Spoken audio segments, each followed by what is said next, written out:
Hi fire signs, Aries, Leo and Sagittarius, Ascendant, Sun, Moon, Venus, Rising, and those cross-watching, and welcome to your Tarot Love Messages. Today we're going to take a look and see what is it that comes to mind when they think of you. So we want to know what crosses their mind when they hear the mention of your name or when they think about you here. It is going to be a general reading, guys, so please just keep that in mind. If you are after a personal tarot reading with myself, please feel free to reach out and connect. I will be listing my email address just below the video here.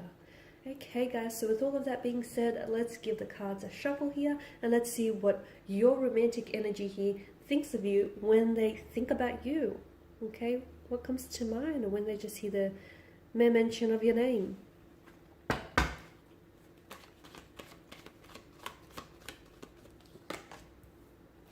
Okay, so you have the Six of Cups. 6 and 7, alright, the 7 of Swords, the Page of Cups, the 10 of Swords, the 9 of Pentacles, and the Tower. Wow, okay, we've got some interesting cards here. So, what do they think of you here? I feel like this is someone who definitely feels as though you've got that emotional maturity and emotional intelligence of the King of Cups. You're someone who is very, they're very emotionally controlled, right? So you're someone who is able to express his or her emotions in a very calm way. Okay, someone who's very in touch with their intuition, in touch with their emotional side. And this is something I feel like that they really admire about you, your ability to express your emotions even in the most stormiest of weathers here. Now your person feels as though the two of you have some sort of soul contract. They feel as though you are a soulmate. They feel a strong sense of familiarity in your presence. They feel very comfortable with you. Even if you guys have just recently started out, there's this, notice how you're just comfortable around one another and how you can just get on with one another and just, it's almost as if you've been friends with each other for years or you've known each other a lot longer than you have. So you feel it, they most certainly feel it too. It's just that they could be themselves, they can drop their guard down, they can talk to you about whatever it is that they want. They feel, or even if not that, they just feel familiar. They feel like they've known you in a previous lifetime, or you feel like home to them, and that feels very comforting. It feels very safe here. And they can be a bit territorial in that aspect as well. Now, I can see that with the Seven of Swords here, however, there is some sort of deception or some sort of trickery involved in this connection. I'm not sure if you're the one who has been doing the deceiving or if you're the one who has been on the deceiving end. So you're going to have to take it as it resonates with them, as it resonates with you. But I definitely feel like there's some sort of, either there's some sort of guilt that weighs this person down if they have been deceiving you, okay? Because deep down inside, they were hoping to get away with something that they shouldn't. Either they were telling you lies, they were being very deliberate in the, in the lies that they were weaving to you here. And they were, deep down inside, they knew that they shouldn't be doing what they were doing, but they were just hoping not to get caught here. But now I feel like there's some sort of guilt. It's hard to say whether the guilt is because they got caught in a lie, or it's hard to say if it's the guilt because the guilt eats them up because they know that they, shouldn't have done it and they shouldn't have hurt you here. Or if it's if it's in reverse here, then this person definitely feels very betrayed here, very betrayed. They feel something you might have said or done here, they feel like it was a very personal attack here. I'm not sure what that's about, but they feel like maybe you were going around behind their back. Maybe you were talking to someone here. I'm not sure. It just feels like they feel as though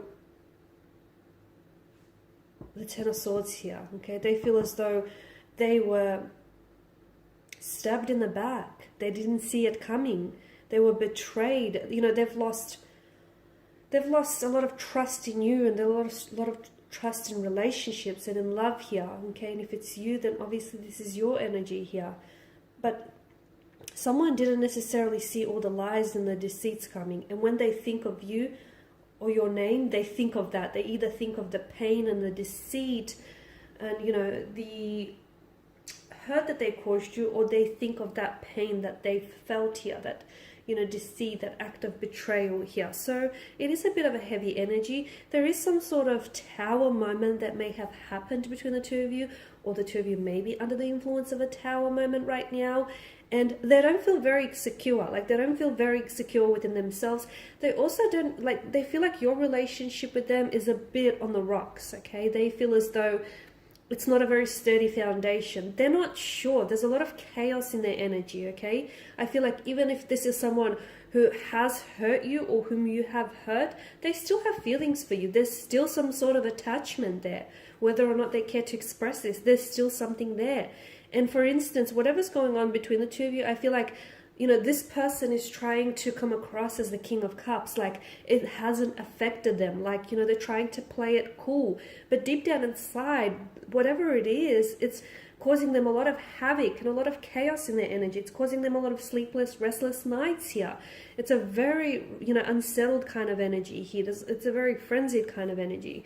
And this person here feels, there's a lot of turbulency that they feel here, especially with regards to you and their connection. Now, there's a strong sense of finality as indicated by the Ten of Swords. So, and the 9 and the 10, what is this about? 6 and 7 as well. It could be a reference to time here. Some things here may transpire between the two of you. You may hear from this individual. It could be 6 to 7 weeks, 6 to 7 days. It could be a reference to time as well, guys. But I feel like that is significant here, those consecutive numbers. There is a sense of finality here. And they feel as though, like, you can't go back. Whatever was said or done cannot be undone, okay? There's no rewind button to undo it all, unsay it all, okay? So they feel very hurt here by their own actions or by your actions here. It's like this loss, and it's an energy that definitely weighs them down and it drains them here. They're trying to work on themselves, I feel, either for you and your connection, okay? Because I feel like even if you are separated, they're trying to work on themselves, so maybe that they could come back later to you and be an improved version of themselves, because I feel like they're trying to. I also feel like if your person was a deceitful one, they're also trying to work on their flaws and their vices, okay? They're trying to improve themselves and not have history repeat itself. So there's a lot that this person is going through, and I feel like when they think of you here, this certain individual feels a very strong connection with you still here. I feel like they do hold you in high regard. They've either felt like they really hurt you and disrespected you, or they felt very hurt or disrespected by you. There's a lot of you guys are under the influence or have been under the influence of a Tower moment, and it's quite a dark setting, both the Tower and the Ten of Swords. So there's a lot going on with them emotionally, internally here. But when they think of you, I mean, it's a whirlwind of emotions. It's bittersweet. You know, yes, you guys have created some wonderful memories. There's a strong sense of home, and they want to return home for the most part. But there's also that, you know, can't erase what they did. They can't erase what they said or what you said or what you did. And unfortunately, I feel like this person is having a hard time moving on from that. And they're trying, though. They're trying to work through. So hopefully with the passage of time, they'll be at a better place. Alright, guys, and these are your messages. Thanks for watching and listening. Please show your support by subscribing to this channel, liking, sharing. I, of course, will be sharing more tarot love messages, so do stay tuned to check out the rest of the channel. And for those of you wanting a personal reading, feel free to connect. Otherwise, bye for now.